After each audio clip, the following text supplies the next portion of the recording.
Hi everyone, thank you for coming on my YouTube video and coming onto my channel.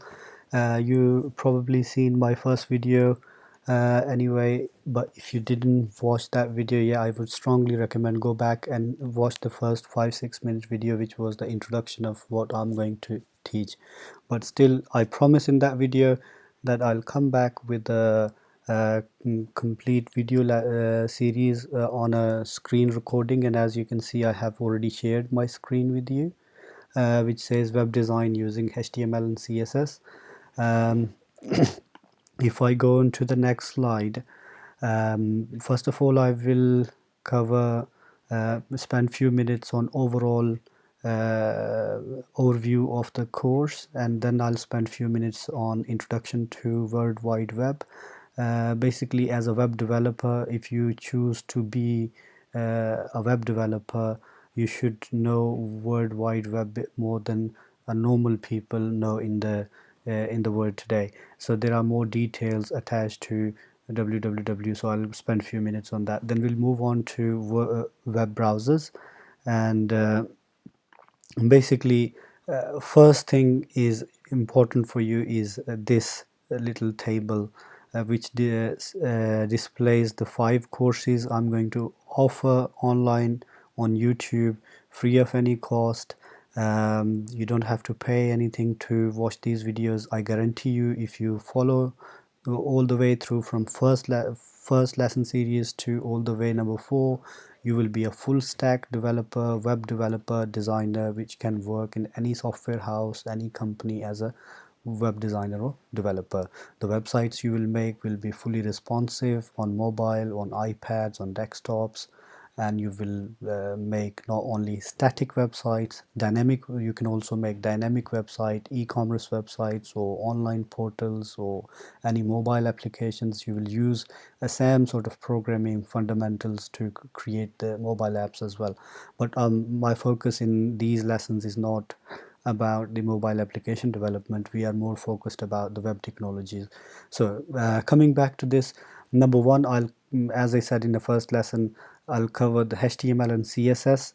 I'm probably going to spend about 7-8 videos on HTML and CSS, and then I'll move on to, as you can see in the other column, I have a one project, project one, sorry. uh, Once you cover the basics of everything, I'll do a one project in HTML and CSS. I will not use any other technology, just use HTML, CSS, and will create a amazing looking website.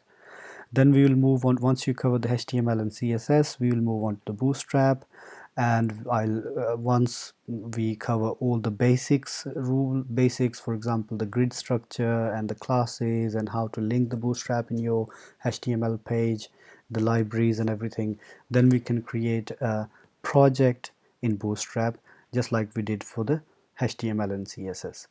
Once we cover these two things, I think we will be in the position to move on to the scripting languages. Remember, these two are the rendering languages. I'll explain more detail when we reach to the PHP side of things, in the rendering and scripting languages, and server side languages, and client side, or we'll go into the detail. Number 3, we will cover not only PHP and MySQL for the web design and development. We will also cover the fundamentals of computer programming.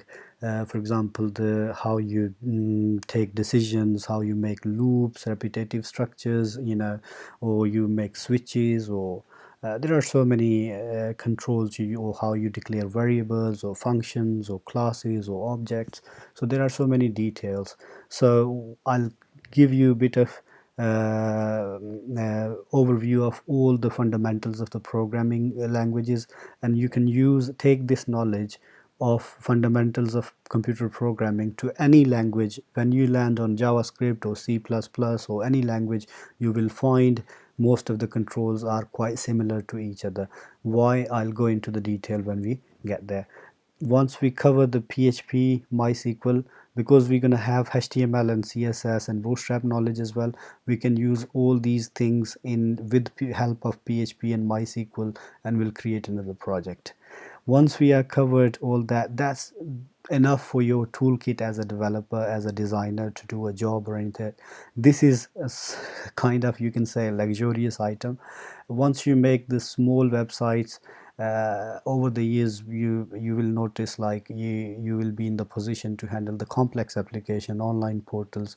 So you will use the same technologies, as you can see I mentioned underneath, but you will code in object-oriented paradigm using Code Igniter framework, which is a lovely framework.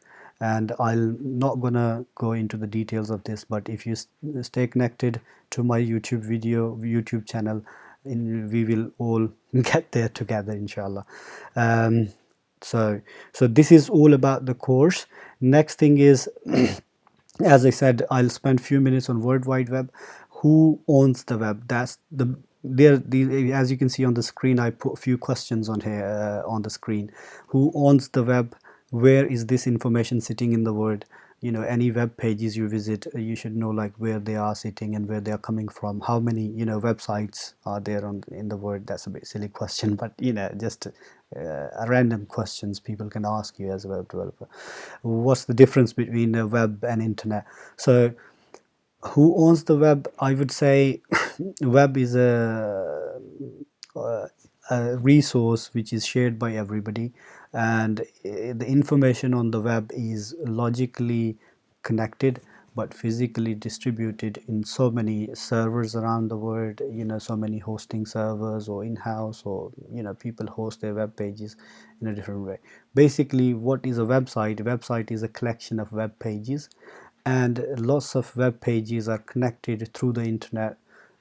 So they are not at one place at some point where we can say, okay, this is all internet. So they are sitting in some, maybe in India, some Pakistan, some United Kingdom, United States, Canada, anywhere. So they can be anywhere in the world. Then if you see in the third question is how many websites, you know, there, if you look at the statistics, anytime you search something, the results come in millions. So you can imagine, like, as a total, it's I don't know the exact figures, but so many billions and billions of websites being created, and they already been created and being created as well. Then there is another fundamental thing we sometimes mix web and internet. Web is a sort of, you know, service runs over the internet, which is an infrastructure. So web is a kind of a service. You can say, like, you can take an example of a roads, and the buses run onto bus is a service which runs onto the roads. And same thing is with the web and internet is an infrastructure where the web works. So this was a bit of the overview of World Wide Web. And number two important thing, before you actually start coding and everything, you should know about web browsers. um, if you see, in a history, the first browser was developed in 1993, called Mosaic, by University of Illinois, and it was a very simple browser which can only display or render, you can say, text that time. Later they improved for graphics also. I mean, initially it was capable of only dealing with the text, but today browsers, you know, you see that we have videos and images and everything going on. So the Mosaic, you can call, was the granddaddy of the all modern day used browsers. So these days you see Firefox, Google Chrome, Safari. um, you should know, as a developer, all the code you write ultimately is going to be rendered in a tool called web browser. There are so many browsers in the world. People can be looking at any browser. We face sometimes issues in, you know, the one website is not looking, or one page is not, or one function of the website is not looking great on that particular browser. Internet Explorer is horrible.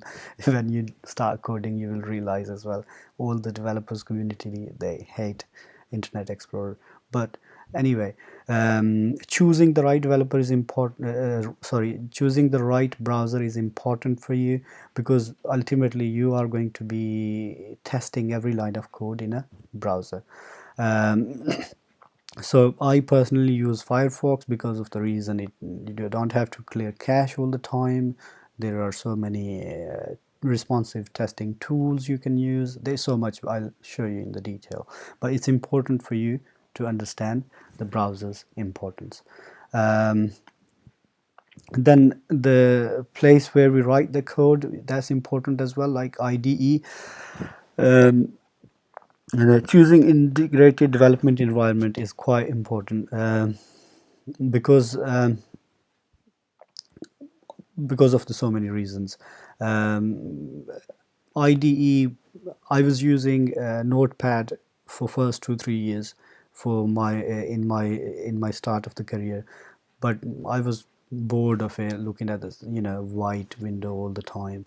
And then I one day searched and I found another one, which I'll tell you in the next video tutorial.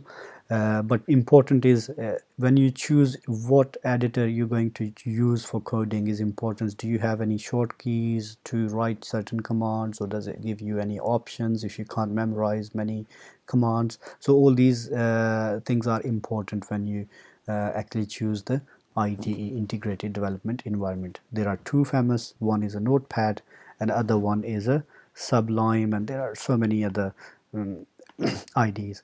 I think my video is going a bit too long. I'll What I will do is I'll start from here where I'm leaving on IDE. We will install Notepad plus plus or Sublime or any we decided to install. I'll install in front of you, or I'll tell you the way how I already got installation. So I'll show you how you can do it, and we will take it from there. I'll make very first web page as well, very first document in that Notepad or Sublime, whatever we choose, and we will take it from there. Thank you for watching, and I'll come back with a new video.